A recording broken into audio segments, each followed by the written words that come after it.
Up next, we have Siphokazi Jonas. Siphokazi is a critically acclaimed producer, writer, poet, and performer with a strong national footprint and a growing international presence. She has written and performed in numerous productions. She'll be performing an extract from her poetry collection, Weeping Becomes a River. Put your hands together for Siphokazi Jonas. Louder! Come on!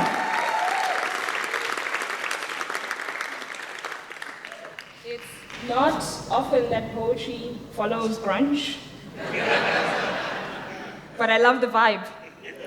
And in the energy of the sort of playful spirit, I want to tell you a story, and it is going to require you to locate your inner child. So I'm not sure where they're located in your body. If you can just find your inner child, sort of settle, wiggle, wiggle, wiggle a little bit in your chair, make sure that they're here with us. And I'm going to tell you a story, Intsomi, and I want to invite you to this world of Intsomi, which is a traditional form of isiXhosa storytelling. Are we ready? Kwathi ke kaloku ngantsomi. A woman gave birth one night in a village. In those days, women delivered their offspring quickly. But this child was so stubborn that she took a week to make her appearance. The village women who assisted in the birthing hut noticed strange unfoldings during the labor. Firstly, the womb waters flowed from mother in a stream out of the doorway. So the youngest woman was sent to follow and see where the waters led, and she returned to report that the stream had reached the banks of the great river and disappeared. The girl then emerged with a cry which sounded more like a lamenting widow than a newborn.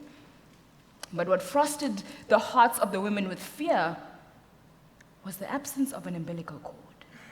Those with delicate knees were ready to escape the hut, but they paused at the warning of grandmother, who reminded them that women must protect each other's secrets for their survival.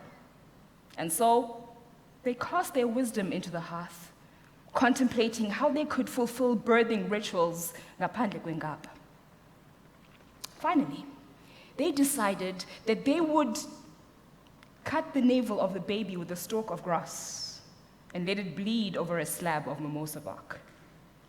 They hoped that it would eventually heal to look like any other navel scar to the villagers. So the bark was buried where mother had labored, and she was allowed to wash herself and the girl over the spot.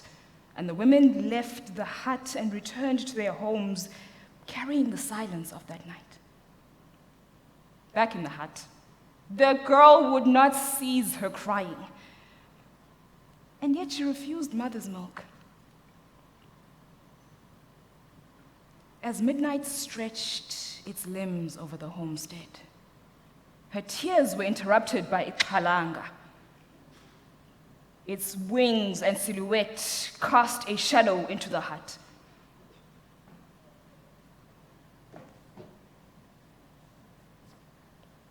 Whose child is this? Whose cry could wake the dead? He inquired, peering at the infant. Lusana lwam, replied mother, clutching her daughter closer as if to ward off the death which often follows a visitation at Kalanga. Oh, ulambile, kodwa wala ibele. This strange thing disturbs the waters with her tears, and she will trouble the land too if you do not amend the events of this night. Reaching deep into his feathers, he pulled out a clay pot and gave it to mother. Here, take this pot and rub this paste on her navel every day after bathing, and sing this song while you do, but do not let anyone hear you. Uvelaphi lo? Yo, uzelwe ngenankaba. Yo, wazibani, wazunina. Uthi ngowam lo, ngegazi namanzi nomoya, ngowam lo. Yo.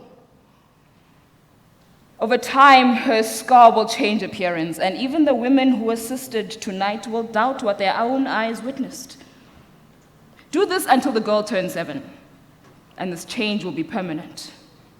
But Do not let anyone besides you, your mother, and your husband touch this paste.